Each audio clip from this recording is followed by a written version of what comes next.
नमस्कार। घटना चक्र बुक वीडियो में आपका हार्दिक स्वागत है। आइए प्रारंभ करें इस यात्रा को, जहां हर विषय वस्तु को हम सरल, स्पष्ट और परीक्षा उपयोगी ढंग से प्रस्तुत करेंगे।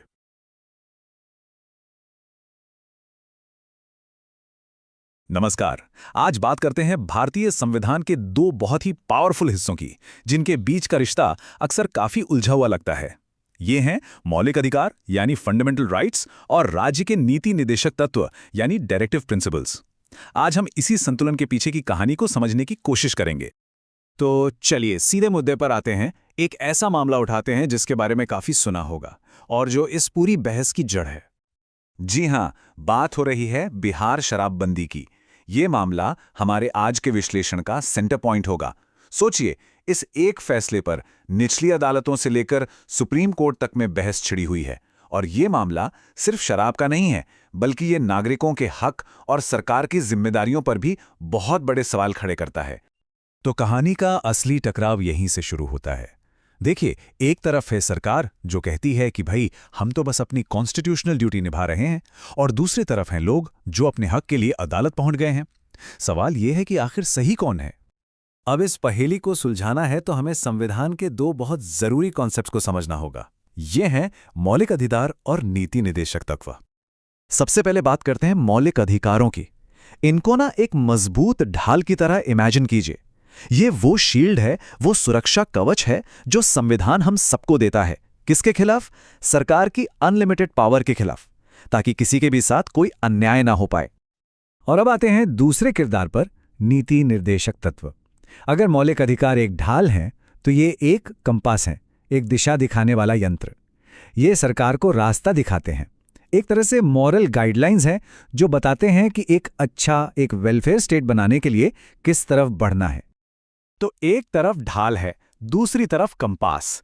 सुनने में तो दोनों ही जरूरी लगते हैं, पर सवाल यह है कि ये काम कैसे करते हैं। चलिए अब इनके बीच का जो सबसे बड़ा, सबसे फंडामेंटल फर्क है उसे समझते हैं। और यह फर्क बहुत सीधा सा है, लीगल पावर का। अगर किसी के फंडामेंटल राइट का उल्लंघन होता है तो वो इंसान सीधा कोर्ट जा सकता है, इंसाफ मांग सकता है। पर डायरेक्टिव प्रिंसिपल्स को लागू करवाने के लिए कोर्ट का दरवाजा नहीं खटखटाया जा सकता। यह सबसे बड़ा अंतर है। इस टेबल को देखिए, ये फर्क और साफ हो जाएगा। मौलिक अधिकार क्या करते हैं? वो स्टेट को यानी सरकार को कुछ करने से रोकते हैं। मतलब ये मत करो, वो मत करो। इसीलिए इन्हें नेगेटिव इन नेचर कहा जाता है। दूसरी तरफ निदेशक तत्व सरकार को कुछ करने के लिए कहते हैं, उन्हें डायरेक्शन देते हैं। इसलिए ये पॉजिटिव है। एक व्यक्ति के लिए है तो दूसरा पूरे समाज के लिए। एक और मजेदार बात, ये आइडियाज आए कहां से? तो जो हमारे फंडामेंटल राइट्स हैं उनकी इंस्पिरेशन आई है अमेरिका के बिल ऑफ राइट्स से, और डायरेक्टिव प्रिंसिपल्स का आइडिया लिया गया है आयरलैंड के संविधान से। इससे पता चलता है कि हमारा संविधान बनाने वालों ने दुनिया भर से अच्छे अच्छे आइडियाज को एक साथ पिरोया है। चलो, थियरी तो बहुत हो गई, अब देखते हैं कि ये सब असलियत में, रियल वर्ल्ड में कैसे काम करता है। अब अपनी उस पहेली को सुलझाने का वक्त आ गया है। कुछ सॉलिड एग्जाम्पल से समझते हैं। पहला एग्जाम्पल लेते हैं ह्यूमन ट्रैफिकिंग का, यानी मानव तस्करी।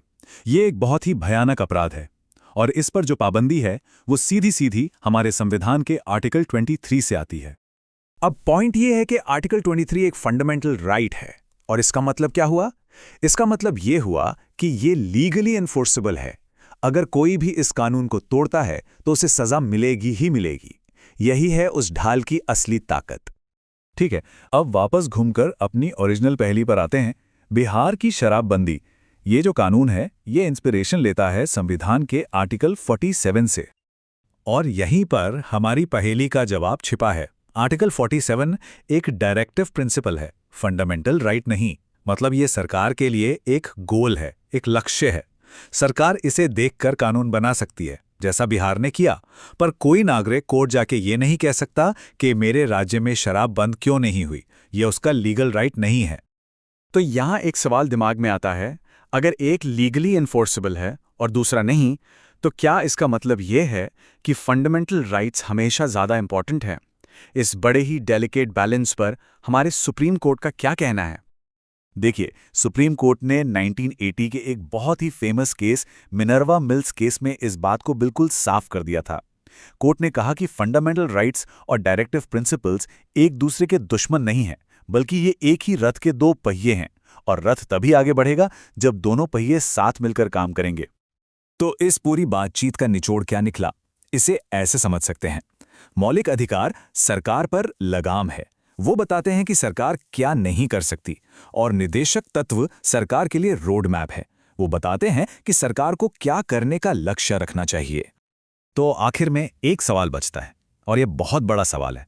एक इंसान की आज़ादी और पूरे समाज की भलाई, इन दोनों के बीच वो परफेक्ट बैलेंस कहाँ मिलता है? ये वो सवाल है जिसका जवाब हमारा संविधान हर जनरेशन को खुद खोजने के लिए कहता है।